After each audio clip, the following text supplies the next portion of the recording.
Muy buenas tardes. Ahorita me acaba de hablar Cecilia muy preocupada. Que le dijera la verdad, que no le contara.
All right, bro.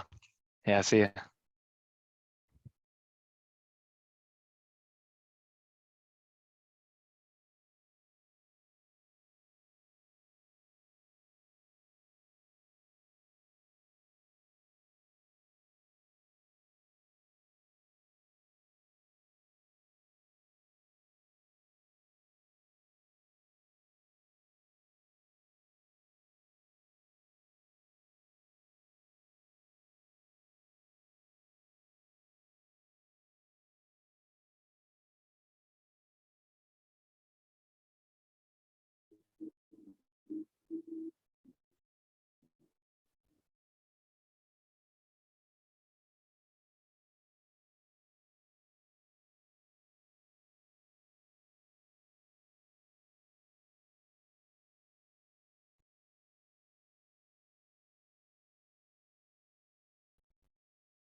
Hello, hello, hello.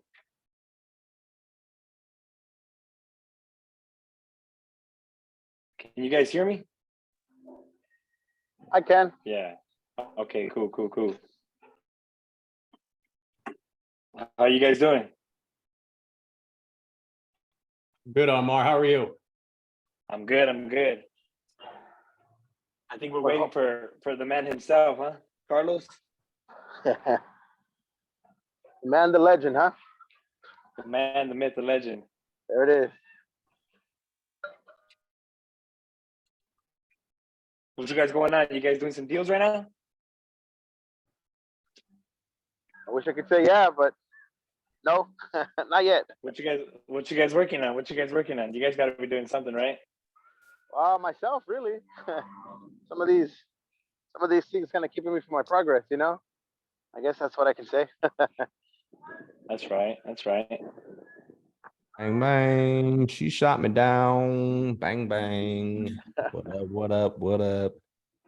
What's cracking? What's up, Big G? What's up? Not much. Let's get some people in here, guys. We're gonna wait it up. We're gonna get my buddy Omar Lopez. He's gonna break down a little bit about how he got started and whatnot and where he's at. We'll just wait a couple more minutes. Let's wait like 5 or 6 minutes. Let's get some more people in here.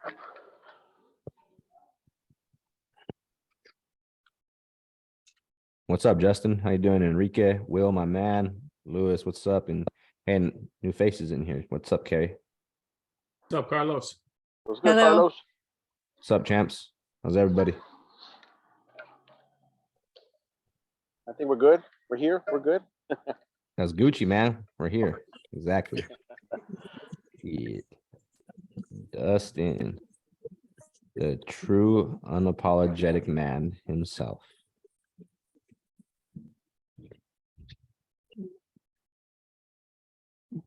What is everybody working on right now? What is everybody working on? Somebody share some wins. What are some big wins?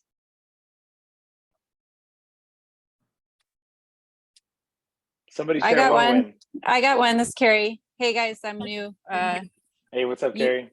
Eunice had recommended me your group. Okay. Yeah, I I'm love here in Eunice. San Diego. You know Yeah. Eunice? Yeah. Yeah, awesome. I'm in San Diego. I was calling on market deals today, found a realtor. I called about her listing and then she told me about an off-market deal that she owns and she's trying to sell 2 duplexes in Barstow. So I'm working on underwriting those right now. There you go. Exciting. Yeah. So Very I'm exciting. excited. Barstow is kind of in the middle of nowhere, but price is right. So I'm like, Yeah. all right. Yeah, Barstow isn't like in the middle of nowhere. It's like desert hot springs for the low desert. Yeah. Barstow's the high desert. I've been to Barstow. Nah, I think Desert Hot Springs is better than Barstow. Well, there's a military base near there. So she says it rents to a lot of military people. So I was like, all right, that sounds good. They have jobs. I did an EMT academy back in the day, and I did my clinicals in Barstow, and it was just like Okay. great. Like every clinical I went to was like a drug overdose, alcohol poisoning, like Oh, snap. just a lot of drugs out there. But Barstow's like, have you been to Palm Springs or out here, Desert Hot Springs area? Yeah, I own a rental in Indio, a short-term rental. Oh, Yeah, so I'm out there a lot. Cool. Yeah, because I'm in Cathedral City, and Omar Oh, was nice. as well. Omar's the guy who introduced me to wholesaling, and he used to live right here in the same neighborhood. He moved out to Miami though. So Barstow is kind of like Desert Hot Springs. Yeah, but like how Omar said, it's probably better. Yeah, I was just comparing it from low desert to high desert. It's like our similar Wait. desert hot springs. Which one's better? Desert Barstow Hot or Springs. Desert Hot? Okay, DSH. All right. Yeah, DHS. Yeah, DHS. there you go. Got it. But Small I think win, right? There's definitely activity up there. You know what I mean? It is on the way to Vegas. That's good, I guess. Yeah. Yeah, I Exactly. mean, I consider it a win. It's an off-market deal. She's interested in seller carry. I'm like, Oh, all okay. right, I'm writing it up. Yeah. Seller yeah. carry, 10% down, 3% interest. I'm gonna shoot for that. Why not? There you go. Yeah, make it happen. I mean, you could probably wrap that after. Yeah. Yeah. Are you offering interest like on upfront, or they brought it up? The only thing she brought up was 20% down. And Okay. so I was like, well, I don't want to do that.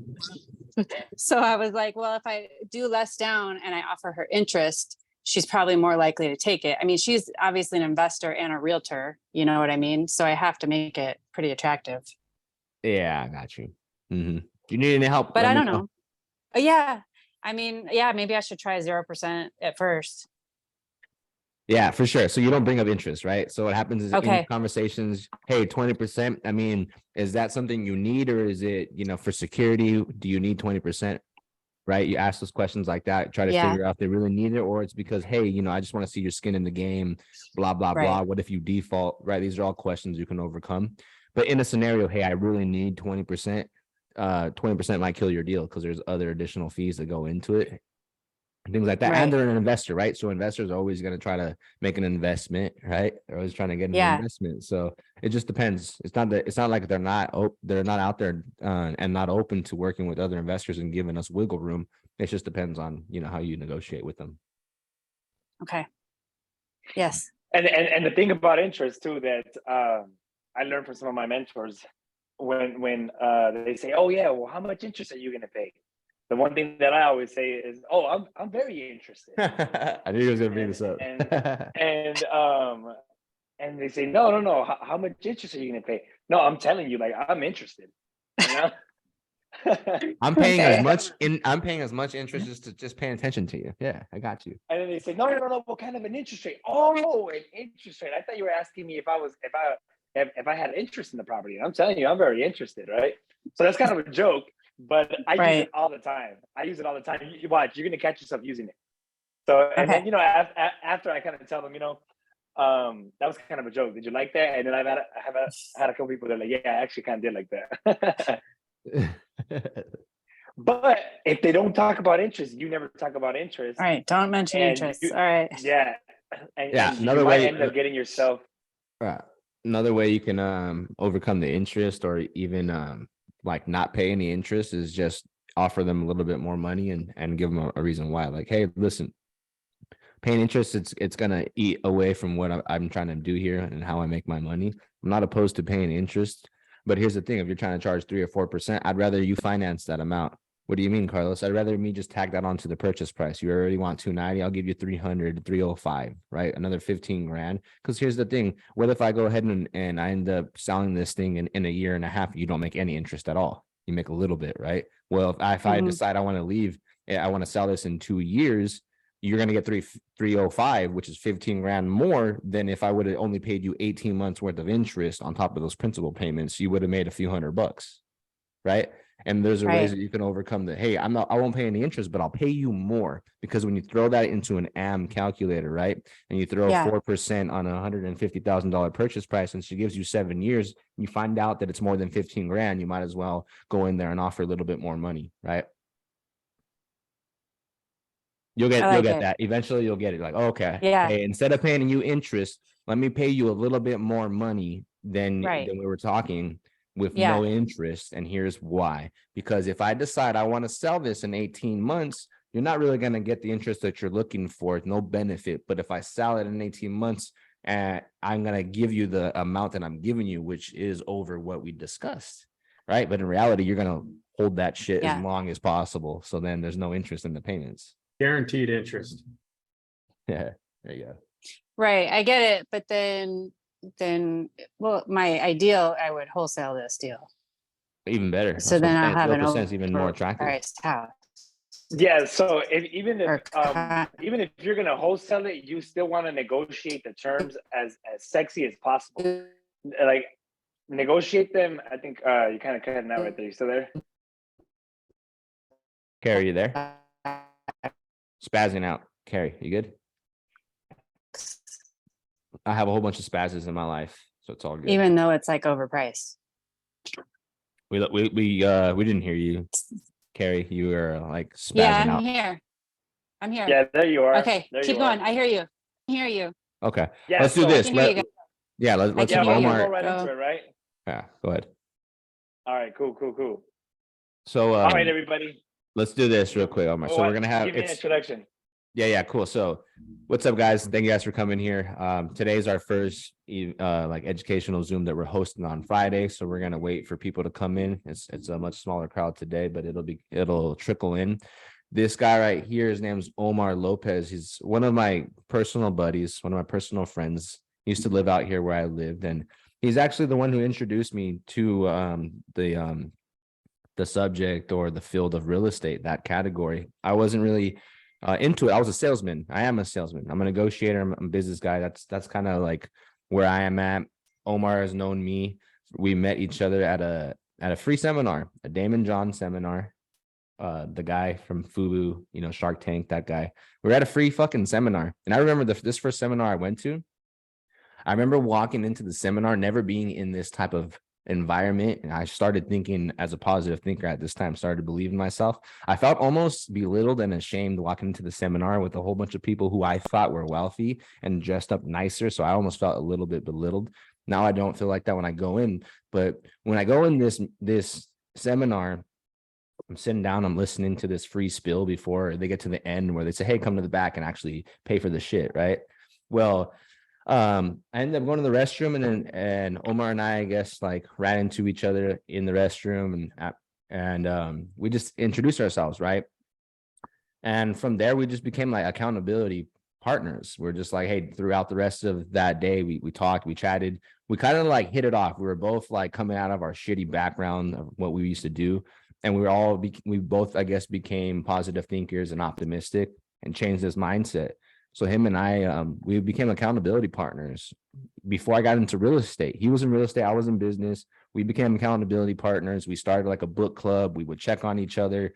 And he was like 2 years in, and I was still continuing my car sales and everything. So cool thing was, as he was adapting and getting into real estate for the first time, I was watching it as I just became his friend, even though he knew all of my friends. We didn't really know each other. And so I got to see him and witness him go through what he was attempting: real estate, got into some like mobile homes, started learning about wholesaling. And down the road, like 2 years later, we're still friends. We do book club. We have the same mindset. We're just in different businesses. He introduces me to a book in a book club. We trade a book, and he gave me this cash flow quadrant. And the shit revolutionized the way that I thought, right? By Rich Dad, Poor Dad, Robert Kiyosaki. That was their first introduction, because at that moment, I didn't know anybody really in real estate too well besides Robert Kiyosaki and Grant Cardone, because I'm a big sales guy, right? So I love Grant Cardone. And from there, I sparked an interest, but nothing happened. I didn't do anything. He introduced me, I think like in 2020, I think, about what wholesaling was. I was still in the car industry. And I remember that at that time I had sobered up because I was going through some shit. I was just a few months sober, and he introduced me to what the subject of wholesaling is. So he introduced me to real estate, became my accountability partner, introduced me to wholesaling. I started to learn everything I could about it. And eventually I didn't even move forward because I had some things happen with work. I had to get let go and start some other things. So I said, hey, Omar, I wrote a note. And I said, hey, man, I think I need to tithe. I was going through a lot of things, and I kept hearing this. So I thought God was telling me to tithe. I said, hey, I just got let go of work. Here's the remainder of my check. I'm going to give you 10% of this. Like in the tithe, there wasn't much money. It was like $100 that I tithed to Omar. He gave me spiritual food. I said, hey, thanks for introducing me to like Rich Dad, Poor Dad and wholesaling, because one day I'll come back and I'll get really good at this thing and I'll crush it, blah, blah, blah. And then I go and do my thing, and he continues on moving forward, tracking forward, doing better, starts scaling out his wholesale business. And then I decide I want to get into real estate. I started thinking about it last year. He calls me as I'm thinking about it and says, come work with me. And I go to his house, first phone call I ever make in his CRM, and we close the deal. That was like a week ago, last week or something, of last year, which was very cool. So this guy introduced me to the subject of real estate and wholesaling, and now I'm finally here. And the cool thing is I got to witness this guy do it from the ground up. Super cool for me to see it. And now Omar's going to go ahead and introduce himself and then talk about how he got started, what did he used to do before real estate, how he got into real estate, and what he does now. And he's going to go over the success that he's accumulated and acclimated over the time. Okay. Sweet. So Omar, what's up, man? Thank you for bringing me here, man. We're going to crush this thing together. We'll make it look easy, but yes, please introduce yourself, man. Right on. Well, thanks for having me here. You know, one thing that, you know, I'm a little jealous on with you is this community that you've been able to build, you know, because I think you're making a positive impact on a lot of people, right? You know, you're giving back. You're such a go-giver. So yeah, we did start working about a year ago, but our history goes way back. And everything that you've done so far, you know, you brought yourself to this point. We started working with each other for a little bit last year. And then I think our mindsets were a little bit different. I mean, we were still on the same trajectory for success, but I came to a point where I thought I wanted to have like virtual acquisitions. So we kind of both went our separate ways. And that's when he went into the powerhouse. And now his powerhouse like blew up, you know, like now he has like more than 1,000 members. And I'm just like, man, like, bro, like, how do you do that, you know? But yeah, for sure. So I got a little PowerPoint, and I'm just going to share my screen. Oh, can you share access? Yeah. Give me 1 second. Yeah, so we'll get into there. I'm going to make you host so you can share your screen. And then All right. there you go. Do you want to change? There you go. And then we can get into what you're going to share your screen to let us know who Omar is, right? And then we'll move Right. forward. There you go. Guy got an introduction. So introduction. If I can make a positive impact on one person today, that's what matters to me, you know. So I want to share kind of where I come from and what's gotten me here to this point. Because if there's any one of you guys that are just getting started, I don't know the level of experience to everybody, but I didn't know anything about real estate, you know. So I guess I've gotten pretty far. There's a lot of challenges for sure. This is what I do full time, but you know, I came from a normal background. You know, like I'm 28 years old. I come from a middle class family. You know, two hardworking parents. You know, came from Mexico. You know, we went through a foreclosure back in '08. I always worked hard, but you know, sometimes I would kind of get myself into trouble. I got suspended multiple times from school. Ultimately, got expelled, and I went from being expelled to actually graduating early. So I went to like continuation school, and I actually went back to the regular high school, and I graduated as a junior. After that, went into college. You know, at the time, you never. I didn't really know what I wanted to do, so I got into turfgrass management and horticulture because I was in the landscaping industry with my dad. And you know, I was hanging around with the wrong crowd after that, became a little complacent, you know, started messing around with some drugs, with alcohol and all that stuff. And that's why I used to be. I used to be a tree trimmer. So I used to trim palm trees. It was June 9 of 2017. That's when my entrepreneur journey started, because I quit my job that I was at for about a year and a half. And I took the risk to go start my own little tree trimming route. And I bought my own tree trimming equipment, and I fell down 3 days later. I fell down and I fractured my vertebrae. I had to get surgery on my back. I was almost paralyzed. I could have even been dead. Like You if I fell would've off hit a my head tree, or something. right? You fell off a. I fell off a palm tree. Like I used to trim palm trees. It was palm tree trimming season, and this damn palm tree broke on me. You know, it's a long story, but there's a practice where you do palm tree trimming where you swing from one palm tree to the other, and the one that I was swinging from, the palm tree broke. Boom, fell down, fell on a brick wall on my ass. I cracked the brick wall. I tried to shake it off, try to walk it off. I couldn't. I got up, and I collapsed. So they called 911, and I went to the hospital, got the surgery. At that point, I had to reinvent myself. So at that point, you know, so here's the thing. I took a risk, right? I took a risk to be an entrepreneur, like in the landscaping industry, and I fell down. Literally 3 days later, like let's just picture yourself, you know, oh yeah, I'm gonna start my own business, right? Boom, and 3 days later, you just have like the biggest failure of your life, right? I was devastated at the time. Like I didn't know what I was gonna do. So from there, I had to find something else. I had to reinvent myself. I was crippled. I had to reinvent myself. I was pretty much jobless. I was broken, and broke at the time. So then I went to HVAC school. I got certified in 4 months. You know, I went all in 24 units in one semester. I thought I wanted to be in HVAC school, and I caught myself hanging around with bad influences again.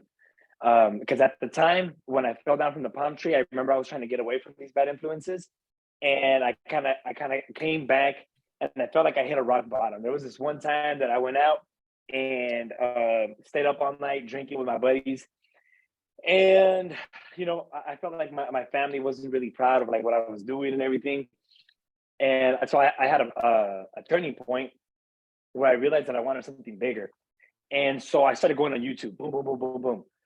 You know, at the time I felt like I wanted to be rich. Like I remember, like I want to be rich, and then I started getting into self-education. You know, I started coming across like Ty Lopez, like you know, leaders are readers. You know, the more you learn, the more you earn, and all that stuff. So I just went down a rabbit hole, and at the time it was 2017. No, it was actually like 2018. I seen real estate. I seen the word real estate pop up, and at the time it was like cryptocurrency, right? It was like the little bubble that came out, or it was e-commerce and all that stuff. And I was like, you know what? I got to pick one, right? I got to pick one thing. Like you can't look at everything, right? Like you can't be a master of all trades, a jack of all trades, master of none. So I picked real estate, and I remember that at the time, I hesitated to pay like $45 to buy the 3 books of Rich Dad Poor Dad. I was like, oh man, that's a lot of money, right? Like the first 3 books, Rich Dad Poor Dad, Cash Flow Quadrant, and Rich Dad's Guide to Investing. I was like, oh, you know what? Let me just get it. So boom, I read Rich Dad Poor Dad, and he talked about passive income, the I quadrant, the B quadrant, and I said, oh man, I'm in. I want to be an investor, So how do I do this? And boom, so that was the road, real estate, because at the time it was like, all right, I don't gotta do e-commerce. I don't gotta invent a gadget. I tried cryptocurrency. I couldn't understand it. I was like, you know what? Real estate, it's been around for forever, thousands of years, right? Like it's not going anywhere. They're not making any more land. It's tried, it's tested, it's proven. One of the easiest ways to become a millionaire. I was like, all right, I could do this. I could do this. So I jumped in. And the way that I got my start is by going to the local RIAs, to the local Real Estate Investment Association. So I bought this course with Ty Lopez, and in the course, this guy Cole Hatter was talking about RIAs, and I was like, "What's a RIA?" I looked one up, and there was actually one in the Coachella Valley and one in the Inland Empire. The one in the Inland Empire was like an hour away. Drove all the way over there. I was committed. At this time, I was committed. I never went back to having a full job, a regular job. So from there, I went, and I remember going to my first meeting, not knowing anything about real estate. I remember I used to see all these other investors talk about deals and apartment deals, and I used to just have my hands behind my back, I didn't really have anything to talk about. But in my mind, I knew I'm gonna be talking about these deals one day. I'm gonna be talking about these deals. And so I went to the Inland Empire, Coachella Valley, RIA, and it was just all knowledge, just diving deep into knowledge. And at that point, the pieces of the puzzle just kind of started clicking together, because I couldn't really figure it out. I didn't know how you even made money in real estate, right? I knew that I wanted rental properties, but then it's okay, well then everything started kind of clicking. Okay, wow, I actually have to offer less on these properties, right? You're actually trying to get a discount on these properties. And at the time, I remember I was like, okay, well then, I got to pick a marketing strategy, right? It's either door knocking or cold calling or whatever it is. And I was like, okay, I got to pick one. So I started driving for dollars, and I started cold calling. And I remember calling $1 million houses. I did not even know that the list needed to be niche, right? You got to hit the high equity or the vacant properties, owners that live in a different state or whatever the case may be. I was calling random houses. But then everything kind of started clicking. And I was like, oh, okay, for a $200,000 house, I got to offer 100, 120. Who would ever take that much for their house, right? How is somebody ever going to take that big of a discount on their house? But then that was the reality. So I started driving for dollars. I started cold calling and everything. And let's see. So I started having these aha moments, right? Kind of I'm talking about, the pieces of the puzzle are starting to make sense. I was determined that this was going to win. So at the time, I joined TTP with Brent Daniels, and I was not as consistent with my calling. So since I was not that consistent, I didn't see immediate results with wholesaling, and I decided to start doing mobile homes, because at the time there was a couple of mentors that would pitch mobile home investing. And so I thought, okay, you know what? Let me take a step back, right? Real estate might be a little bit hard. So then let me just get my feet wet. Let me get some quick wins with mobile homes. So after getting into real estate, and getting the bug, I did my first deal. It was a mobile home, and it was a pretty hard deal. Looking back at it, I actually broke down the mobile home, because you can obviously move mobile homes. I put it into a mobile home park. I partnered up with the mobile home owner, the mobile home park owner. His name is Larry. He became like a mentor of mine. He paid me to bring the mobile home in there, and I ended up selling the mobile home on a note on creative finance, basically. So I sold it. I got it for like, I got the mobile home for like $10,000. I put like $5,000 in it, and I sold it for like $35,000 with a $5,000 down payment and payments of like $350 a month. That mobile home is still paying me today, $350 every month. So that was like my first note, right? So that thing's still paying me, you know? And boom, that was like my first deal. I remember like texting one of my mentors, like, yep, just did my first deal. It took me like 6 months. So after that, I became the mobile home guy. I literally went around the Coachella Valley, and I think I door knocked like 95% of the mobile homes in my market. And I was like, hey, listen, like, I'm looking for mobile homes. Like, I'm a mobile home investor. I'm a mobile home investor. At the time, I remember I used to tell myself that I was a real estate investor, but then I realized that I was not a real estate investor because I was only investing in the mobile homes and not in the land, you know, and the land is what's actual real estate. So I was like, oh, okay. I'm more of a mobile home investor, but not a real estate investor. So moving on, I actually did my first real estate deal. So my very first real estate deal was creative finance. And I guess I think I have another slide with it, but the same thing. I drove back into my truck, and I started driving certain neighborhoods, and I got my first actual real estate deal. It was a mobile home on land, and I bought it through creative finance. Property was worth like $120,000. And I remember going to the lady's house, and I was driving with my wife, and I was like, how much are we going to pay for this mobile home? How much are we going to pay for this property? And I was like, you know what? I'm willing to go up to like $120,000. That's what the property was worth. Like, I had already ran comps. I was like, I'm willing to pay up to $120,000. So we get to the living room, we're negotiating. I was like, yeah, so how much do you want for the property? And she looked at like a letter in the mail. She's like, well, assessors say that the property's worth like 68. So how about like 70? And I was like, oh, all right. You know, I just like my wife like tapped me on my leg, and I was like, all right, yeah, I'm not gonna say anything, right? So quick, you know, $50,000 instant equity. We negotiated a $27,000 down payment. She financed $43,000 balance, $550 a month, 3.5% interest rate, fully amortized over 8 years. That was my very first property that I actually moved into. And right off the bat, I was having troubles with it. The lady did not want to get out of my house. We did a shitty rental agreement where in the rental agreement, I agreed to let her stay in the property for X amount of time, and we were going to reduce the rent from the note, the note that I owed her. But she didn't understand that, and I actually had to start paying her on the note, right? Because she was the one that was financing it. So she wasn't paying me rent, and she didn't want to leave the house. And she actually called me and she said, hey, when are you going to make the first payment? And I said, what do you mean? When are you going to leave my house? Like, you said you were going to leave. And she's like, no, you have to start paying me the payment. So I didn't want to get into like sticky water. So I actually had to start paying her while she's living in my house, and she did not want to leave. Hired an attorney to get her out because she did not want to leave. And he said, who drew up this rental agreement? I said, I drew it up. He said, this is the shittiest rental agreement that I've ever seen. You know, he said, you should have never gave her a rental agreement. I had one attorney turn me down. And he's like, no, I'm not, I don't even want to touch this case. Here, take it. I was like, oh my God. So I had this other one. We served her like 3 notices.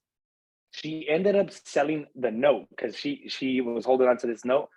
She ended up selling the note, and she was able to get cash to move out of the property. The lesson on this one, I told one of my mentors that she sold the note, and my mentor told me, he's like, oh, you didn't put a first right of refusal on that note? And I was like, oh, I didn't know you could do that. So if you guys ever do seller finance deals where the owner is carrying the note, put a first right of refusal on that note, so that if anybody needs to sell that note, the seller, you have the first right to buy that note. This note had a $43,000 balance and she sold it for 30. So she took a $13,000 haircut on that note. So if I had a first right of refusal on that note, I would have been able to buy that note for roughly $30,000 and get an even bigger discount on everything, if that makes sense. Are you guys following me here? Yep. All right. So that was that lesson right there. Also going back after the deal, what did you gain in the deal though? This deal, we just sold it this year, and we made $164,000 net. Net. That was the one where you did the mobile home next to yours, or where you brought the prices in that market up because you bought the house next to it and then renovated both of them? This property, I actually made money on it like 3 different ways, because when we I think I talk about it on another slide. Oh yeah, this one. I can go back to the other one. This was the actual mobile home. It had a little room on the side. This was already there. You know, this is a really nice mobile home. This is a mobile home community where you own the land. All we had to do was pay an HOA. So yeah, this is the one. This is where I used to live. You were there a couple times. Yeah. This was like a garage. And when I bought the place, I knew right off the bat that I wanted to rent that little place out. So I gutted everything on the inside and I created a studio. So here's a picture of the studio. I put a full-blown little kitchen. I put a refrigerator. I put a mini split. I put a restroom. I mean, this little unit actually looked nicer than my house. So like, because everything was brand new. And the way that I ended up funding this little project on the inside, I borrowed $15,000 from a private investor. So he basically paid for everything. I built the ADU on the inside. The payments on the $15,000 were $350 a month, and the ADU was renting for $750 a month. So one of my mentors that I look up to, super genius when it comes to creative finance, he says, think your way through problems. You know, so this was something that I thought, like, creatively, how could I make payments? How could I create extra payments on here that'll pay my cost of living? Because I was making like $350 a month, and if you guys remember, the payments on the mobile home were like $550. So yeah, so I almost lived there for free, you know. So that was rented out that entire time. Also on this one, go ahead. Oh, I thought somebody was gonna say something. I thought so too. Yeah. Even on this one, the $27,000, I didn't have them at the time. From having done this the first deal that I spoke about, which one, it was this one, my very first deal that I bought and sold. That note that I created for the one that I sold for $35,000, and I took a $5,000 down payment, I borrowed against it. So I ended up raising the $27,000 from a different investor to buy my very first investment deal. So I also started running out of money, and this is what's gonna happen, guys. So like, being able to, like, I'll kind of get to the end of kind of like, you know, what I've been able to do like thus far. But we're gonna run out of money, and if we're gonna run out of money, we got to know how to raise money, right? If you don't know how to raise money, then you're not really an entrepreneur, you know. If you get in a bind and you need money, that's where you're gonna see if you're really an entrepreneur or not. So when I started running out of money the first time, you know, I had created these other mobile homes because I was the mobile home investor. A lot of these mobile homes I would sell on seller finance. So the way that I would do that, just to give you a quick recap, is I would find a mobile home, I would slightly fix it up, I would sell it, and I would take a down payment and a promise to pay on the mobile home. So now I had notes. I was a note holder. So on these notes, you could borrow against these notes. You could hypothecate them, right? So that's what I did. It's the first time that I raised, well, the second time actually, because the first time was the $28,000. The second time I had to raise $17,000 from the note. I had a private investor. How did I raise that money? I would go to the RIAs. All the RIAs, all your local real estate networks. You know, if you want to go out there and raise some money, go out there. You know, I mean, you probably don't even need to go to RIAs now. You could just, you know, go into Subto, TTP, the powerhouse, and let everybody know. You got to make yourself loud and let them know who you are, what you do, and that you want to raise some money, right? You got to establish credibility. So I ended up selling my first note, got 17,000, borrowed it at 300. And then I bought the 28,000 from the same investor to buy the first deal. Raising money from RIAs, right? You got to brand yourself, is what I'm saying. You got to make yourself known, get up on stage. You know, at the local RIAs, they used to have the haves and wants. I used to go up there.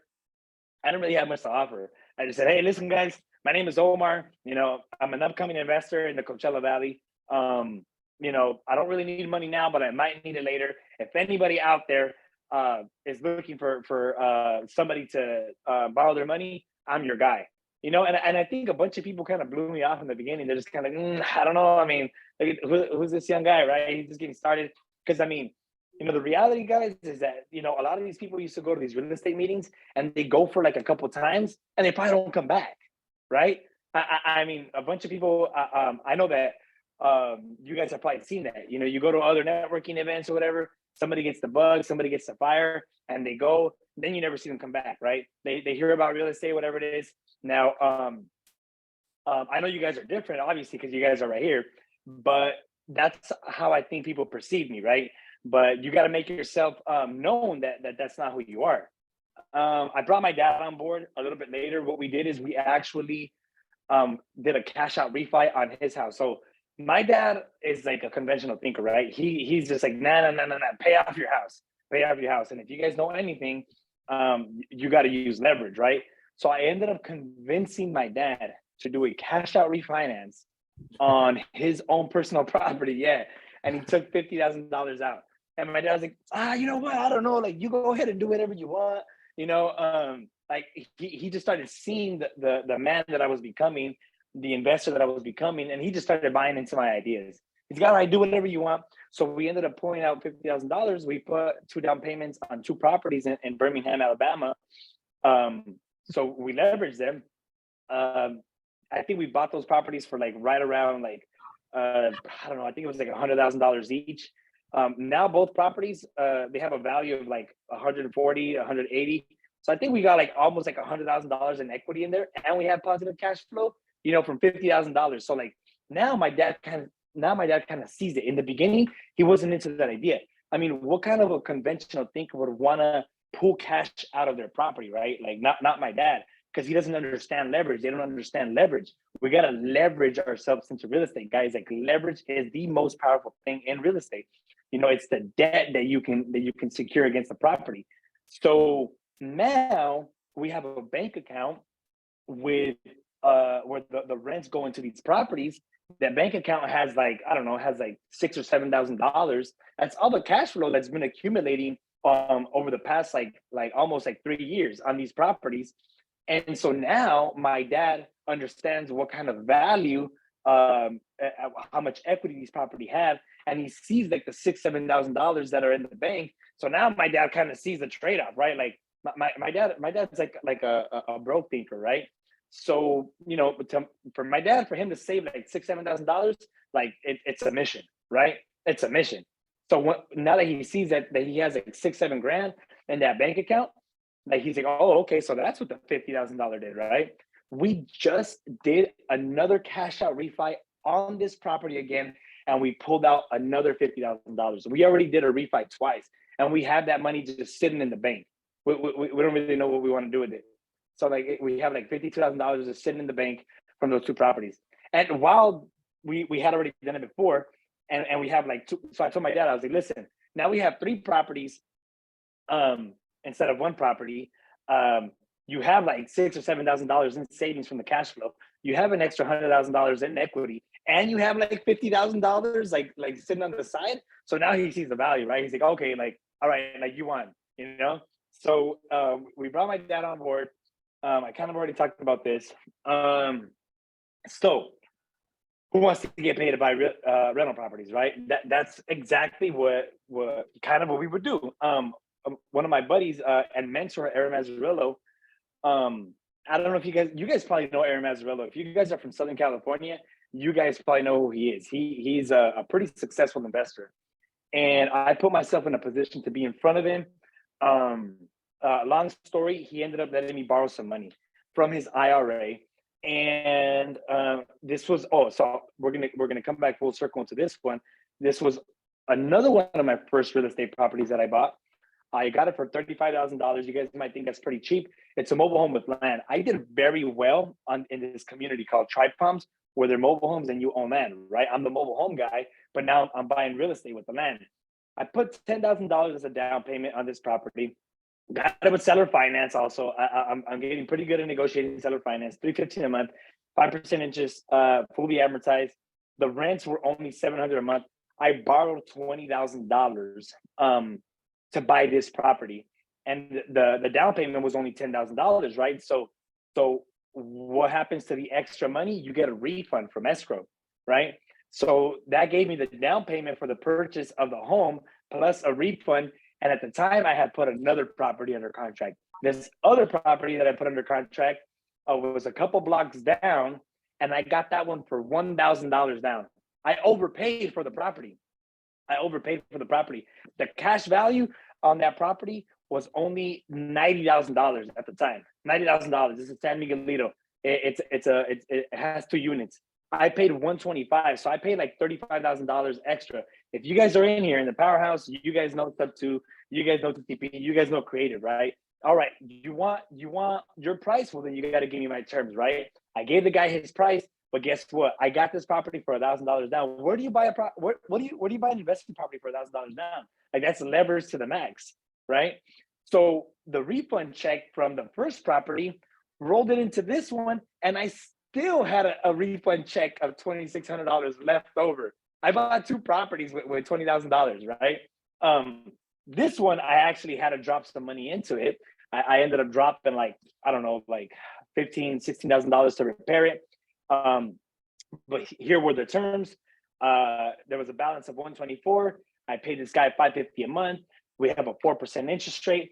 It's 25 years, fully amortized, no balloon. I still had money left over from the other property, Waikanda, to buy this one, and I still had a refund. This property rents for I think it's like $1,900 now. We just raised the rents. So we cash flow like positive, like $400 every month after all the expenses. After everything, we even factor 10% vacancy, 10% repairs, all that stuff. Today's value, this property, I mean, it might have gone down a bit, I guess, with the correction. Call it $250, right? We bought the property for $125, $250. We overpaid for the property, but with the run that we had, the property is now worth more, right? So I overpaid at the time, but with time, the appreciation just won, right? So where am I going with all this? This is available to anybody, right? Like I was a kid that like fell off a palm tree, right? I'm still on a mission. I got a lot more to go, right?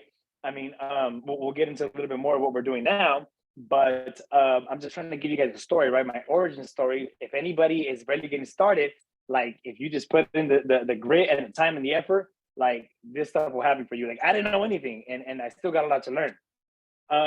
Here's another nice owner finance property that we bought. What else did we do? We tapped into my dad's 401k.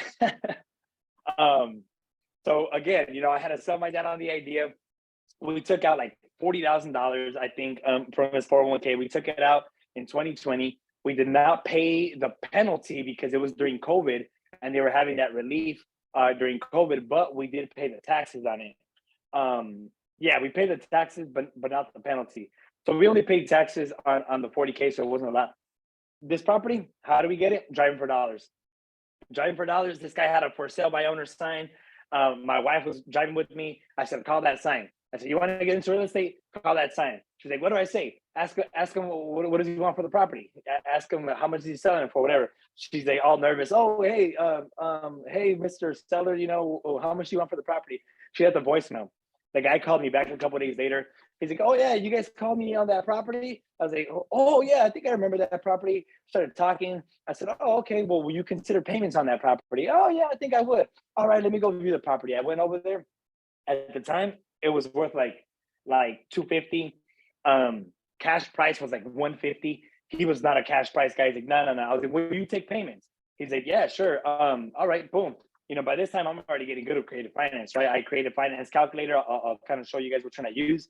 So we're already drawing up like terms on the kitchen table. he was willing to, oh, check this out. Here's a little backstory. So with this property, I put it under contract at 20K down, 250 purchase. So it's a 230 balance, 575 a month, 3% interest rate, 48-year amortization, due in 30, 3 years interest only. Property rents for like 1675 a month, positive cash flow, 250 every month. I was gonna wholesale this property. For $7,000. And the buyer that was gonna buy it backed out. He backed out. I ended up having to go back to John. I almost begged him to sell me the property because I had lost credibility during the entire transaction. He knew that I was gonna wholesale it. But we left a bad taste in his mouth because we had a long escrow. I said, John, forget the last guy that was gonna buy it. I'm gonna buy this property. So we ended up buying it ourselves. He made me jump through some hoops. But now this property, I think it's worth like, I don't know, like 400,000. It's in DHS. So we got like 150 in equity. And I was gonna give that up for $7,000 at the time, right? So now we got a lifelong asset. So we turned $20,000 from my dad's 401k into about 150. So these are the things that I show my dad. I'm like, yo, dad, like, look at, like, this is your 401k at work. Like, what was your 401k like doing you like in your 401k? Like, it wasn't making you much, So again, these deals are available to anybody. Were you gonna say something, Carlos? What was your payment on that after the 3-year interest only, or was it just? So we're still on the 3 years interest only. It's gonna bump up to 800, not a lot. Okay. And the only reason that he did 575 was because when we were at 800, I told him I wanted to do a 50-year amortization or a 60, I can't remember, because that instead of 800, I wanted to bring it down to like 700. And he's like, no, I need 800. He's like, but because the property was going to get reassessed with the property taxes. So I felt like I was going to kill my cash flow. I said, why don't you give me a lower monthly payment, longer AM, right? And he said, no, let's keep the AM the way it is, but this is what I could do. First 3 years, interest only, bring it down for the first 3 years. That way, in the 3 years, you can raise the rents. And when it comes back to 800, you don't really feel it. I was like, deal. Like for the first 3 years, I get a cash flow even more. Let's do it. So we ended up buying it. A beautiful property, 3-bed, 2-bath, tile roof, 2-car garage. And like I'm telling you, like these deals are available to everybody if you just go out there and you take the time to learn the creative finance of this. This one, mobile home on land. I'm doing very well in Tri-Palms. I've never sent out a batch of postcards, but this time, the only time that I ever sent out a batch of postcards, I had this 2 calls. One person told me, do not call me back or don't send me any more postcards. The second time, this lady sold me this mobile home with land. At the time, I bought it for $85,000, put $15,000 down payment, 70 balance, $550 a month, 0% interest. Never talk about interest. I never talked about interest on this property. And guess what? I got the property with 0% interest, 100% principal paid out. I just wrapped this property. I literally just sold it, I think like 2 weeks ago. Since it's principal only, we got the balance down to like 60. And we sold it for 220. Sold it for 220 on a wrap. So took a 30K down payment. The payments are $500 a month. I'm charging the guy 8.5% interest, $1,700 a month. So we made like I don't know what's the math on that, 100. I think we made like 120 in equity on a note, and we're clearing $1,200 every single month in positive cash flow from the note by wrapping it. So we literally just sold it. So that one actually did pretty well. That was nice. That's a good deal out there. Those are pretty good deals. Yeah, that's a pretty good deal. It's very unique. I could have rented it, right? I could have rented it. I was gonna drop like, I don't know, 30K to fix it. I said, no, you know what? I'm just gonna clean it. I'm gonna sell it as is. I'm gonna create the note. I'm doing way better with the note. Oh, and guess what? So this one with the $15,000, that was also my dad's money. So okay. I told my dad the other day, we're netting like $1,200 a month on this. I told my dad his where he lives right now. I'll get into that deal also. It's about $1,200 a month. I said, I'm going to pay your rent for this note is 17 years. I said, I'm going to pay your rent for the next 17 years. So your investment of $15,000, I said, He's you're gonna going to live pay him. rent free.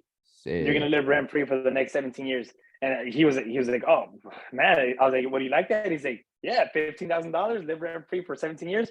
So boom, everything that I do is for my family, right? So like, that was my dad's investment. So I told him, hey, look at that, that's your investment right there. I was like, how do you like that for the 401k? You want your 15k and your little 401k, or you want to do some creative finance deals where I can pay your rent for the next 17 years, you know? So of course he picked the 17 years.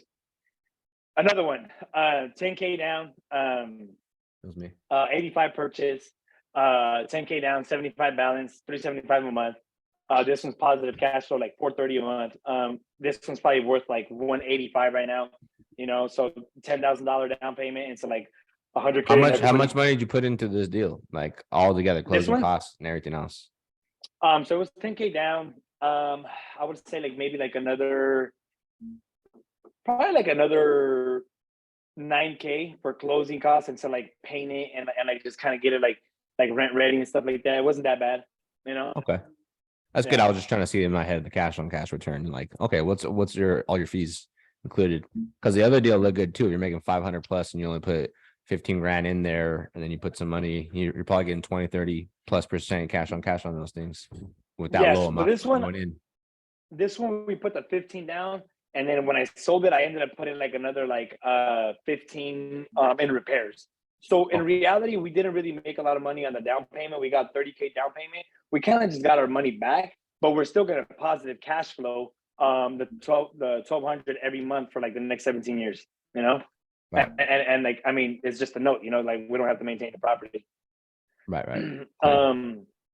So yeah, this is another little deal. This one, I'm kind of proud of this one.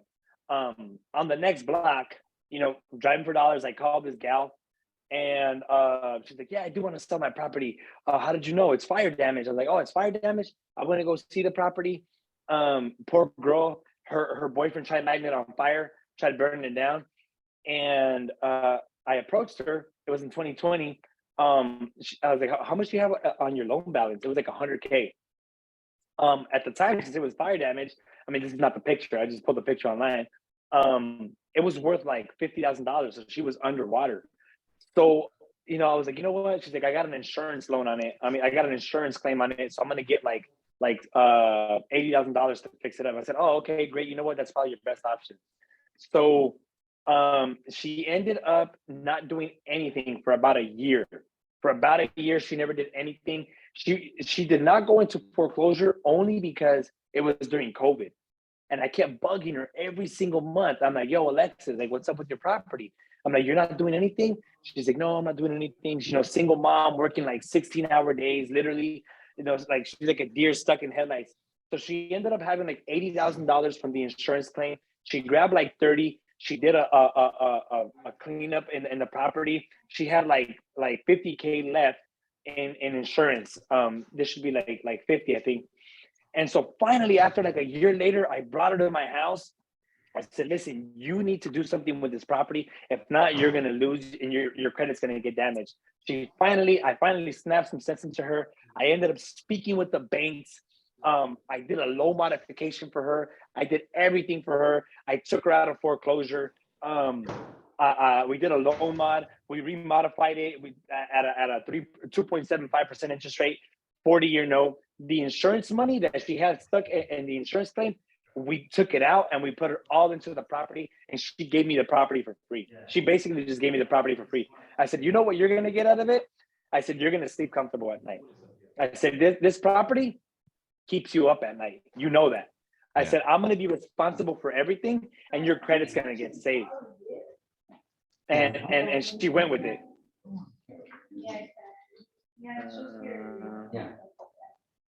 Who's that? You want to put them on mute? Yeah, I did it. All right, thank you. How did I secure my interest in this property? I did a lease option. So I grabbed the lease and an option. I recorded the option with the deed of trust with the title company.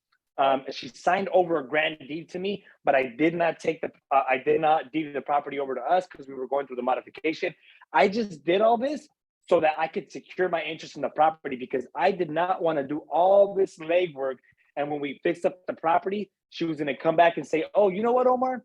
I actually want my property back. I said, I'm not going to do that. I'm not going to play that game. You know, I didn't tell her that rude, but I basically told her. So I took full control of the property. I brought the property back up to its standards, negotiated the loan modification, everything. I gave this property to my parents. My parents live in that property. That's actually where my parents are with the $1,200 a month. We fixed everything up inside the property. So I basically told my parents, here, you can have this house, just make the payments on it. But now the payments of this one are making the payments on this one. So, you know, this is what real estate's been able to do for me. You know, I was able to give my parents a house, and then the other one is paying their house. So like my parents are like beyond grateful, right? And the house that they live in, this one, since it was fire damage, we basically did everything brand new, all new drywall, everything, all new installation, kitchen, restrooms, the whole 9 yards, right? But this deal, I had asked a couple of mentors about this deal, and they were trying to talk me out of it. They're like, no, I don't know, man. Like, just go after the low hanging fruit, right? So we were able to get the modification to a balance of like $140,000. That property today is worth like $240. So now when it's all said and done, we created like another $100K in equity. So yeah, it's a deal because she's not in foreclosure. I still had to take out like $12,000 out of pocket. There was a new balance of like 130. The property is worth like 240. It's like, I mean, it went down a little bit, so it's probably worth like 240. $800 monthly payments, 3% interest rate. This property is still not in my name. This property is still in her name. Everything is still in her name, but I got control of it with the lease and with the option. So I'm gonna buy it, but it's gonna be sub 2 because I'm gonna take over the payments. But I haven't took it sub 2 yet because at the time I didn't want to take title because we were going through the loan modification and I didn't want to trigger the banks. Because if we're going through the loan modification, the banks will probably be like, oh, Alexis, I mean, you're going through a modification and you're transferring title, like you're denied, right? So yeah, due on sale, whatever, you know. 40-year AM, took over the payments. I'm gonna buy the property subject to. I gave the property to my parents.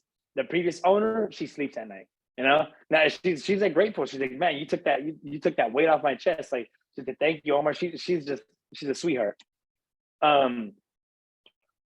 This is the creative finance calculator that I use. I use this calculator every single day. 10 BII, it's $6. It's so badass. I think I put Carlos on game with this one. I don't know if you use this one or a different one, but I use this one all the time. Full circle also. In the beginning, I used to kind of beat myself up for doing mobile homes because at the time, if you guys remember, like mobile homes was not real estate investing, right? So then I was like, oh, I want to be a real estate investor. I want to be a real estate investor. Like, I don't want to do mobile homes anymore. Well, guess what? All of my experience with the mobile homes has been paying off. I made so much money with mobile homes. Moving on to this property in Temecula, I used to beat myself up for doing mobile homes. Super creative. I probably don't want to get like into all the details, but I think it's worth talking about a little bit. This property had an ARV of like $430,000. I offered him $265, almost 50 cents on the dollar. He said yes. Looking closer, he only owned the land. He did not own the mobile home. So I had to renegotiate him, and I said, yo, Mr. Seller, you can't sell me this thing for $265 because you don't own the mobile home. The person that owned the mobile home was the tenant that lived inside the property. And so then he's like, all right, I'll just sell you the land. I was like, well, listen, I'm taking on a big risk because I'm going to have to evict this tenant. Long story short, we don't even know it. The tenant did not know that the mobile home was in his name. The reason was because the tenant that used to live there, he used to actually own the land and the mobile home. He had gotten foreclosed on by this private lender who repossessed the property, and now the private lender was selling it to me. I hope you guys are all following this. But anyways, the seller did not know that the mobile home did not belong in his name. So I told the seller, I was like, you know what? I'll buy the land because I'm inheriting a big problem, but I'm not buying it for $265. I'm buying it for $165, and I'm getting it with $5,000 down payment. You're taking a $160 note, amortized over 50 years. He said yes. He said yes. $500 a month. Guess what? I locked it up for $165, $5,000 down payment. 160 balance, 500 a month, 3% interest, 54-year amortization. I got the tenant out. I bonded off the mobile home. I put the mobile home into the name of the property. It's a long process, but I knew how to do it from all the experience in the mobile home. Guess what? I never stepped foot inside that property. I sold it. I made $100,000. I just did that like recently. My man. $100,000. Yeah. So, because I knew what I was doing. Creative finance and mobile homes, right? Like this stuff is available to everybody.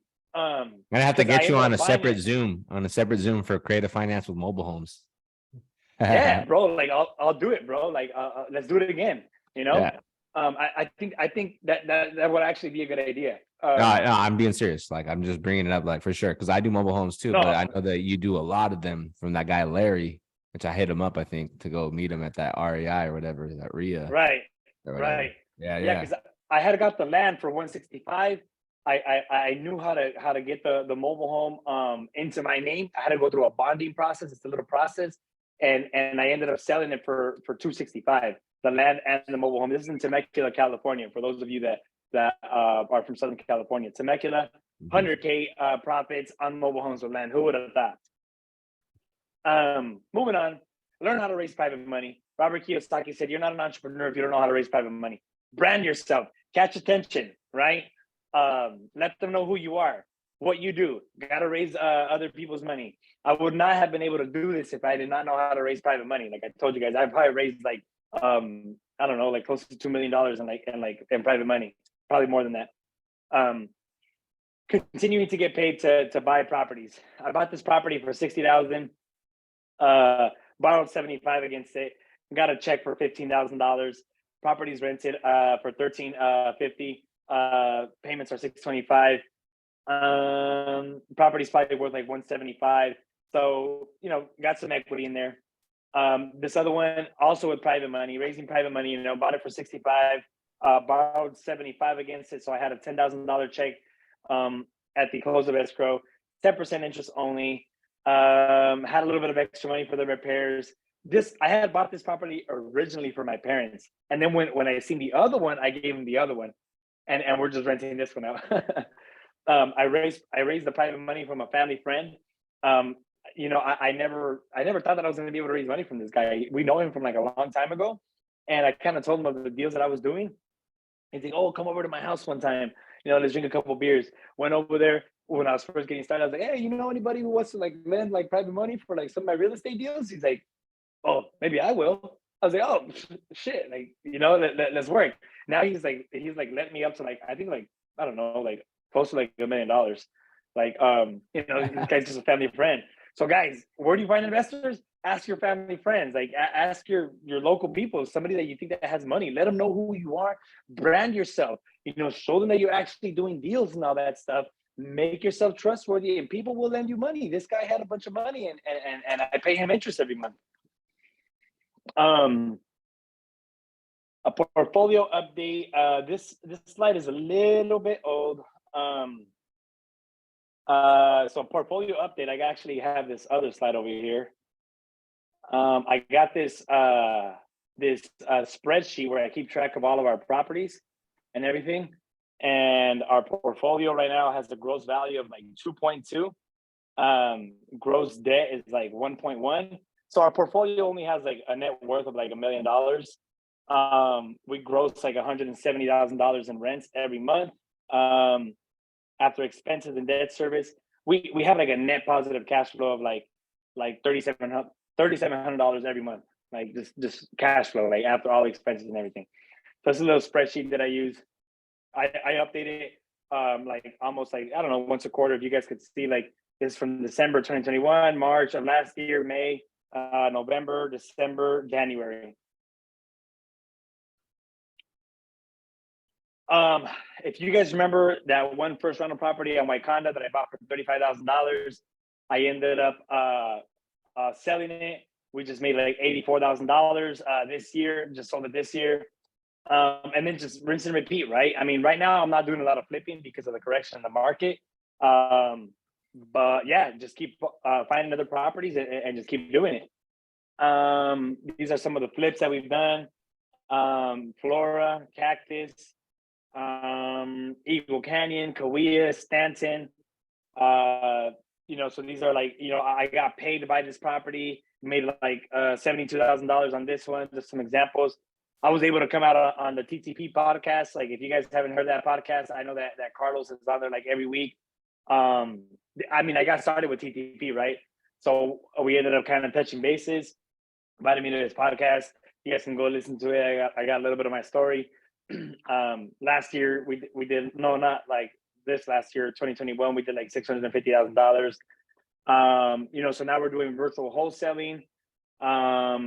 You know, we don't walk these properties ourselves. So let's see. You know, I meditate. You know, I don't know if you guys do like personal development or stuff like that. Last year, you know, we started before last year, I was like more like of a one-man show. We had 10 cold callers. Now we're down to 5. You know, trying to do more volume, trying to scale up with the team, started adding more systems, more processes. Last year, I was able to move from the Coachella Valley to Miami, Florida, because I want to get out of my comfort zone, right?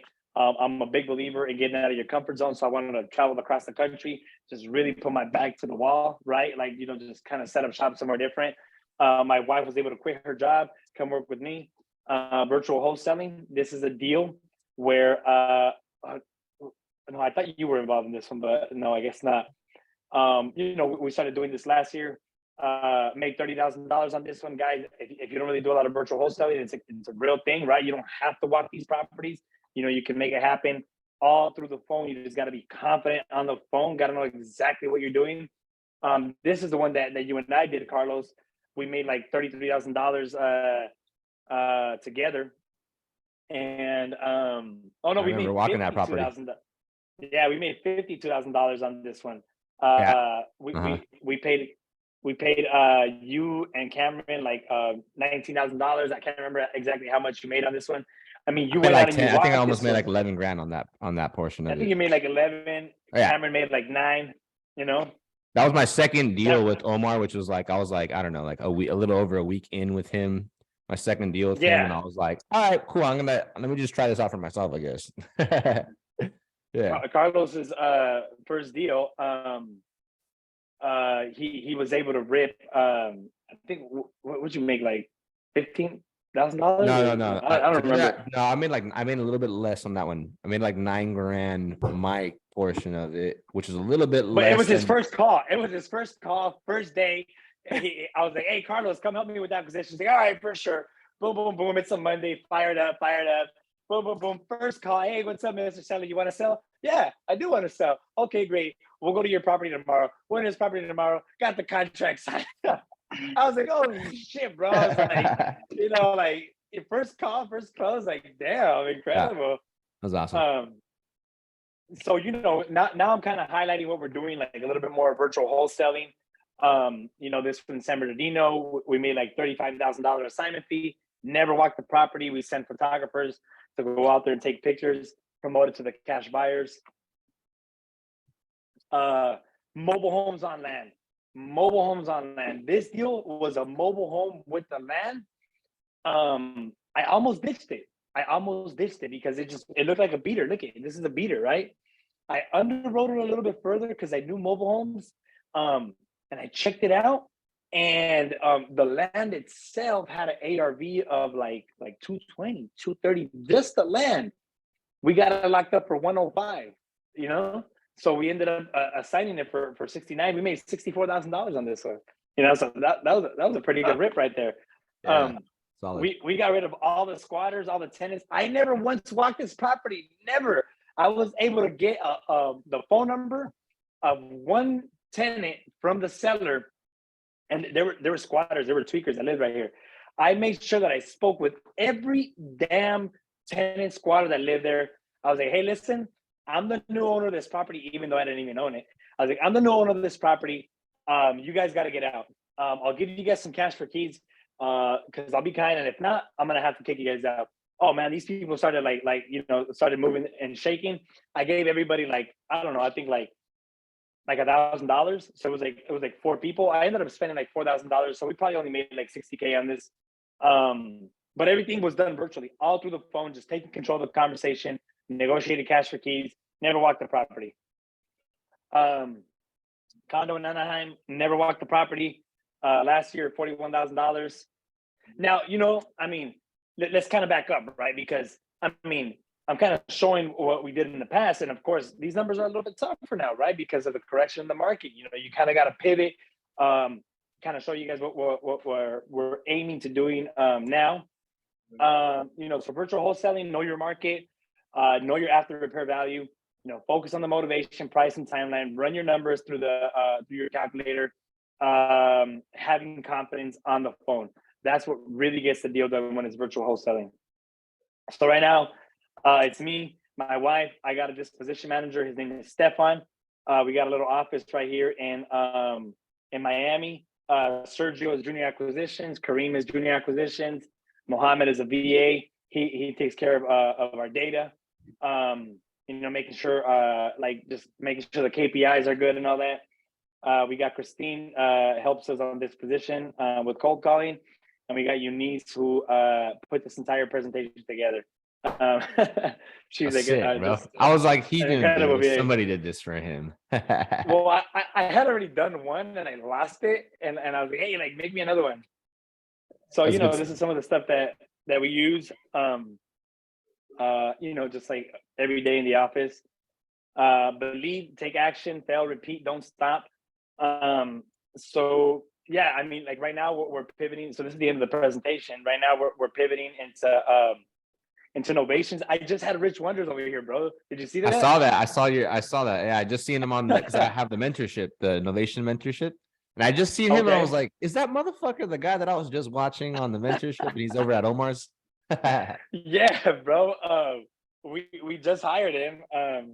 And he was coming down here tomorrow. I mean, yesterday for the Jamil and the Pace event. And so I told him, I was like, hey, I was like, when are we gonna do our one-on-one? Can you do our one-on-one today?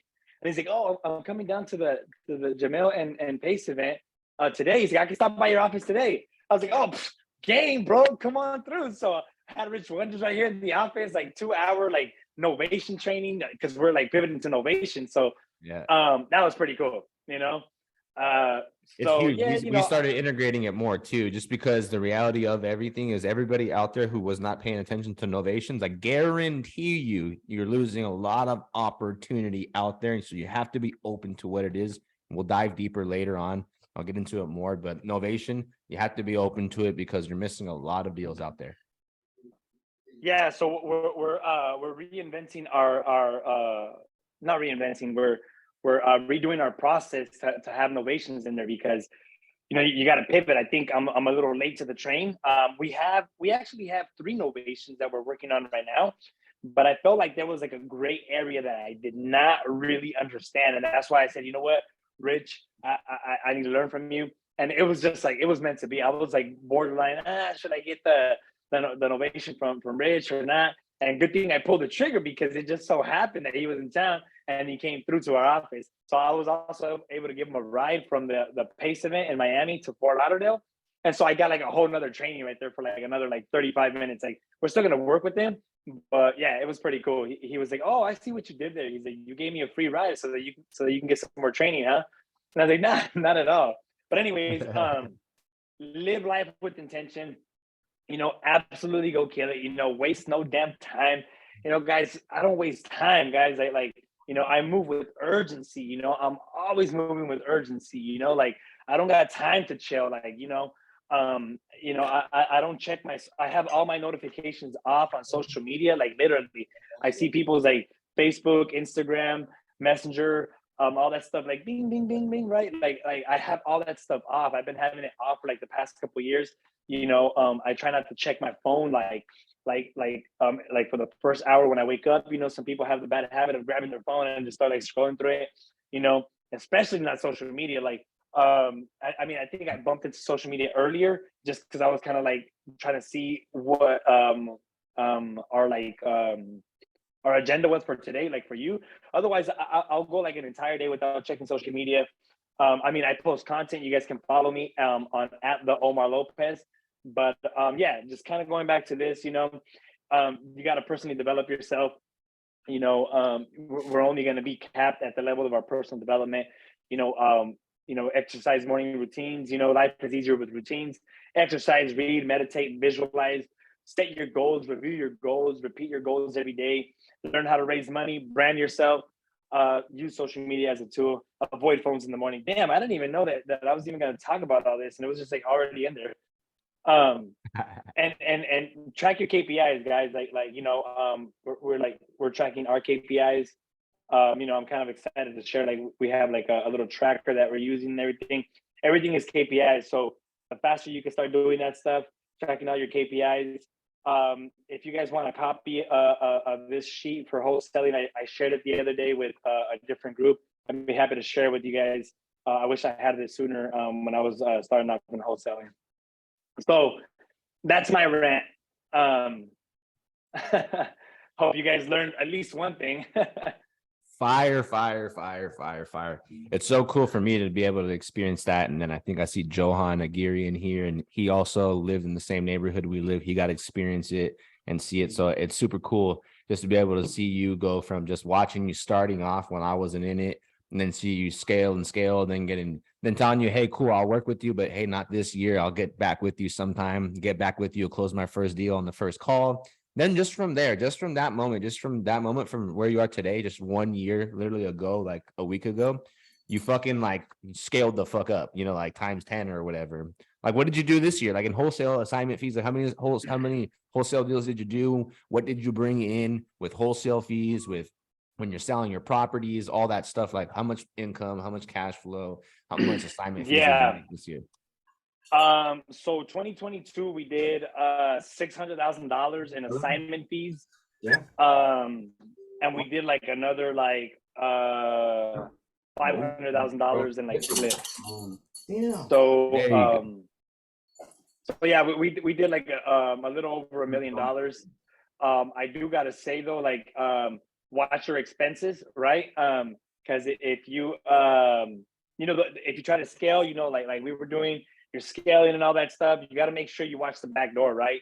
What is leaving, right? How much are you netting at the end of the day, right? So I wish we would have been a little bit more profitable, but this year the goal is more profitability. So if you guys don't always focus on the gross, focus on the net. You know what I'm saying? Watch exactly how much you spend every month. So we made 1.1. But this year, we're focusing more on net. So I do want to share that with you guys. This month, January, we've only made $50,000 in wholesale fees, but the goal this year is to do 3 million.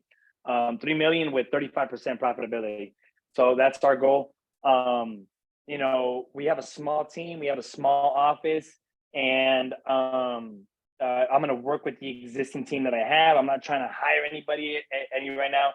We're just really trying to dial in everything, work with the existing team that I have, just so that we can make more money. Because everything comes with challenges, right? You try to scale, and you got to make sure that you're watching everything, because just don't take your eye off the ball, which is making more money and netting more money. Bro, congratulations, man. I'm proud of you, man. Thank just you, bro. To see it. Thank you, bro. Yeah. Let's open it up, guys. Q&A. Any feedback? You guys want to tell Omar he did a really bad job over the last 4 or 5 years? You can. But if you guys want to just say thank you to Omar, and then if you guys have some questions, some general concerns or whatnot, let's open it up and let's get Omar associated with you guys. Okay. Omar, you can go ahead and let me go ahead and reclaim this. Give it back to you. Give you back the ball. How do you? Let me see. I got Zoom. I use Zoom every day. I can reclaim it. I can reclaim it from you. Oh no, I know how. Okay. Here we go. Make host. Change host. All right, cool. There we go. Back to it. Okay, cool. So we got 2 people's hands up, and I'm sure we got a whole bunch of nice messages in the side chat. Yeah, bro. Congratulations on your success. Love it, bro. There's Omar's Instagram. Follow it. Thanks, Omar. Thank you, Omar. Great info, seeing actual deals. Those were all great deals too. They weren't like shitty deals or slim deals. A lot of them were good deals for the amount of money that went into it. If you guys are end buyers or understand how to underwrite, you guys can like quickly see that. And then thanks, Omar. Very inspiring. Love all the comments. Let's go with the first question. Lewis, what's up, man? What's happening? Thanks, Omar. Just fire. Yes, sir. Yes, sir.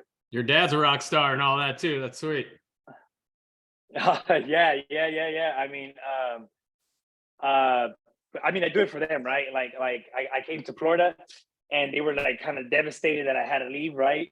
Because I mean, I'm like the breadwinner, right? I mean, of course, my dad works, but I'm like their inspiration, right? I had a little sister who passed away 6 years ago at 18. My older sister, unfortunately, she came down on Guillain-Barré syndrome, and she's crippled. She had to relearn how to walk and all that stuff. Like, I'm like the only one, like, in my family. I'm like the last pillar. So like they're relying on me. You know what I mean? So I got a lot of weight on my shoulder. So I told them when I came to Florida, I said, hey, you know what? I'm coming back for you guys. Don't for New Year's Eve. I didn't go for Christmas, and I didn't go for New Year's Eve. I was working, guys. I was working. My wife went back over there, but I stayed over here. I had to hustle, you know. I just texted them like on the second day of January. I said, hey, listen, guys, I'm sorry that I wasn't able to go over there. I'm hustling. I don't think I'm forgetting about you. Like, I'm coming back for you guys, you know. So like, I'm on a mission. I'm on a mission to build an empire. Go back to my family, help them out. Like, you know, like, that's what we got to do, guys. You know, like, I mean, we're probably like the one that Ed Milet talks about, right? Like, I'm the one that's going to change the trajectory. So I fucking hustle every day, you know? Yeah. Nice. But thank you. In so in wholesaling, what kind of lists are you going after? Like, do you have a target list or a good list that you have that you find good success with, or has that shifted as well with the market? I mean, if you guys are kind of like on a tight budget or just kind of starting out, you know, you don't have a lot to spend. I mean, the driving for dollars list, like, for me, like, that did it all. That like got me like a lot of my initial success. And last year when I went to a different mastermind, I went to a mastermind. I paid like $5,000 to be there. I told a couple of the guys that I was driving for dollars, and they're just like, man, like, that's not scalable. You know, they call lists. So what lists? The ones that are gonna work are like the ones that work for me: high equity, absentee owner lists.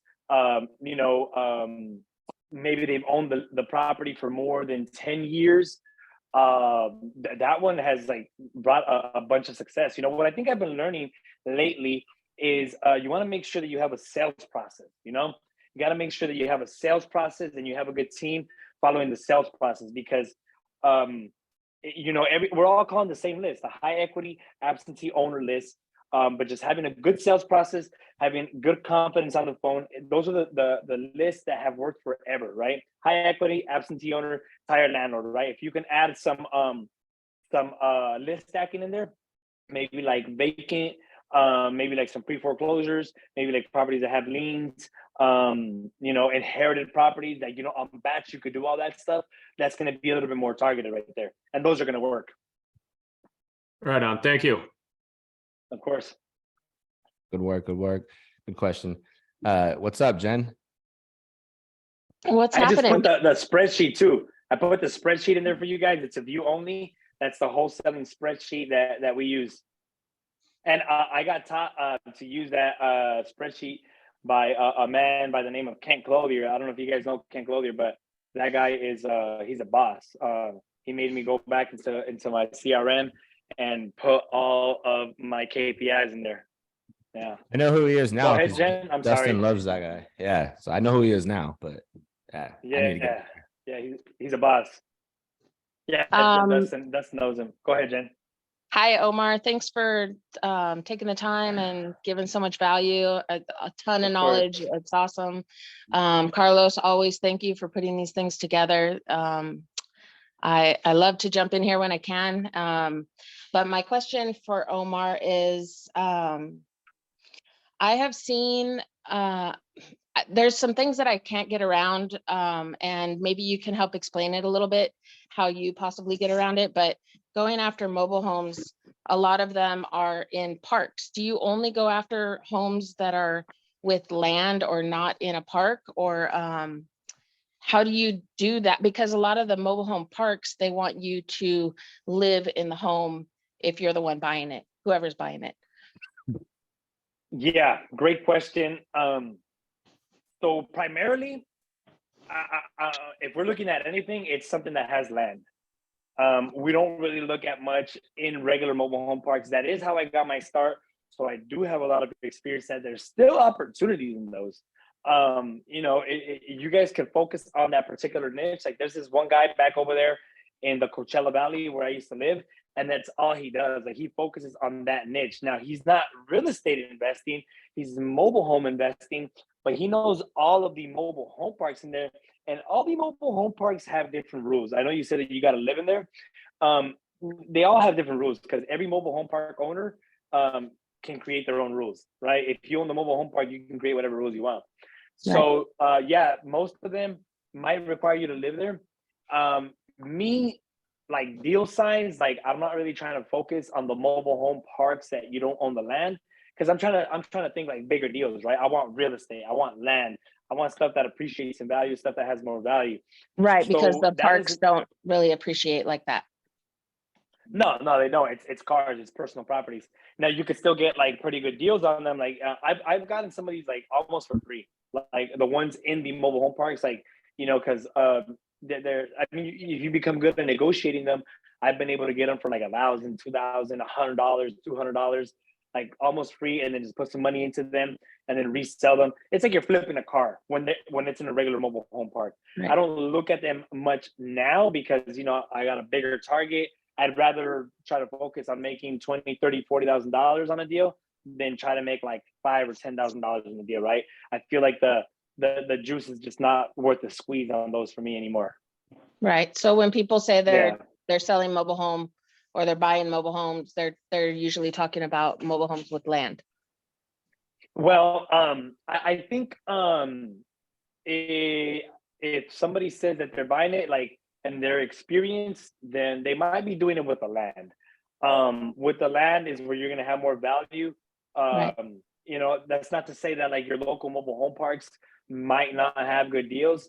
If you are in a market, in an expensive market like Los Angeles, the coast, you know, San Diego, you could have a regular mobile home in a regular mobile home park that's probably selling like for like $100,000, $200,000, $300,000, and you can make money there. You know what I mean? Even though you don't own the land, because like somebody's still willing to pay for it, right? Like some of those coastal markets, you have mobile home parks, and you have a mobile home that you can flip for $300,000, call it, like, believe it or not. So if you buy it for like 150, and if you put 50 in it, then you can sell it for 300, right? But you can grab that same mobile home and you put it like in I don't know, in the middle of the nation, in a remote town, and nobody's gonna want to pay as much as they're gonna pay for it in a Correct. coastal market with the Yes. mobile home, you know? So that's the thing with it. With mobile homes, anything before 1976, you know what, Carlos, you're almost right. Like we should probably do another one with like mobile homes, right? Yeah, I'm Um, 100%. for- Because at the same time, anybody- the house, like when you lock it up, if you're gonna try to get private funding, a lot of lenders won't lend unless it's real asset, like real property, not like immovable. So you're gonna have to find out if it's immovable or not, or does it have a foundation? And depending on that too, that can change it up. Yeah. So mobile homes that were made before 1976, in the middle of 1976, were less financeable. Mobile homes that were made after the middle of 1976, the housing administration got involved, and now the product was made better. So since the product was made better, it now became financeable. So if you have a mobile home that's made after the middle of 1976, just basically 1977 or above, right? You could put a permanent foundation on there with the land, and now it's considered real property. It's considered a real house. But if you have a mobile home that was made before the middle of 1976, you could put a permanent foundation on there, but it's not going to make a difference to the bank. It's not going to make a difference to the bank. So let me, that one mobile home that I made $100,000 on, that mobile home, it was made in January of 1976. So that mobile home was not financeable. I missed it by 6 months. If it was made after mid 1976 and I put a permanent foundation on there, I probably would have made $200,000 on it, because now it was financeable. So when something is financeable, you open up a bigger market. because I Right. had to sell it to a cash buyer, you know? So if it's not financeable, you got to sell it to a cash buyer, or you got to be more creative. Now, after mid 1976, the other one, the first one where I bought personally, and I made $164,000 on that one. That one was from 1977. So I put a permanent foundation on there, which only cost me like $4,000. And now that became a real house. And I sold it to a regular buyer. They got conventional financing. They actually got an FHA loan, and I was able to make $164,000 on it. If I did not put that permanent foundation on it, and if the mobile home was not made from 1977, I probably would have only made like, I don't know, like $50,000 on it. So that's the key. If you're buying a mobile home with the land, check to see if it's made before or after 1976. Perfect. Thank you for your help. Of course. Sweet. And then Eunice, and then we'll wrap it up so Omar can get on with his day. Eunice, what's cracking? How are Hey. you? Good. I'm actually outside the lobby of the hospital. So my question is, I wanted to know what Omar is using to pull his list. My second question is, since he's talking about putting a mobile home on a permanent foundation, what is the process in that? Since I'm in Southern Cal, I'm actually looking at a property right now that actually has land. It's attached to the land. So my question is, what are you using to pull your list? What is the process for if it's not on a permanent foundation? How do you do it? So those are my two questions.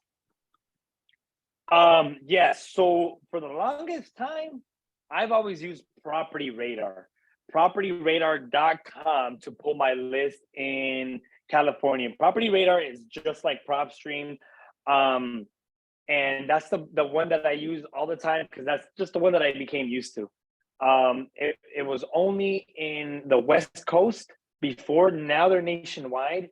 But lately, I've been looking more into batch because I kind of like the way that it has the list stacking, and Property Radar does not have that. So yeah, I still use Property Radar, but I'm kind of dabbling into batch just for the list stacking, so that I can organize my data and I can tag certain lists, and I can like stack the list just in case I need to like target that list a little bit more. And in Southern California, so just in general, well, I guess I'll talk from experience in Southern California.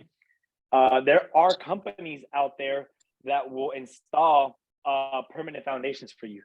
You know, there's one by the name of Ray Ridley. I'll type it in here for Southern California. Ray Ridley.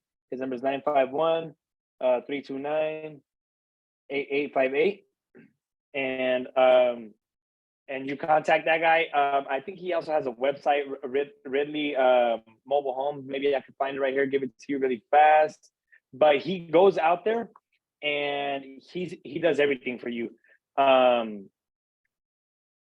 He will, where's he at? I can't find it, but I'll make sure I give it to you. Or you can message me on IG, but yeah, I mean, that's his number right there. I guess, you know, you can just call him. But there's companies out there, long story short, that will go, if you don't have a permanent foundation, they will go and they will install it for you for $3,000 to $4,000. They will go and pull the permits with the county, because you have to pull permits with the county, and you have to register the mobile home with the county as a permanent foundation. And from there, once it's recorded with the county and it passes the inspection, you now have a real piece of property. And what they do is they get rid of the title on the mobile home, and now there's not two separate like titles. There's not like the land title or the mobile home title. It's just one. It's just like a piece of real estate. So you can contact Ridley. I mean, you can look them up online too. There's just like a bunch of companies that do that. So and that could happen like all over the nation. If you guys want to put a permanent foundation on a mobile home, contact local people that install permanent foundations. But remember, the key to making it have real value is that the mobile home needs to be after the middle of 1976, because if it's before the middle of 1976, you can put the permanent foundation, but the banks are still going to frown on it, and they're not going to want to finance you. Did I answer your question, Eunice? Eunice? Yeah, thank you, Omar. That was a lot. Of I course. couldn't write, but I did snapshot. Thanks, Los, for putting this on. Thanks, Omar. You gave so much value, so much stuff. I couldn't even write it down. Like I said, I'm in a spot where it's not real convenient, but I want to recorded. make sure I caught this Zoom. Thank We'll you. post it up on YouTube. You It'll got be it. up. And Appreciate then you. Thanks. we just got one last question we snuck in from Johan. I seen that that he put his Thank hand you, up or Louis. whatever. I was like, all right, let's just get that question answered real quick, and then Yo. What up, Carlos, man? Thank you for putting this on, of course. What's up, Omar? What's good? What's good? What's up, G? Right here, man. Right here. Yeah, man. That's You're a plethora right. of knowledge, man. Thank you, bro. Appreciate it. And your content, bro. You've been killing it. I'm like, let's go. And you look good. You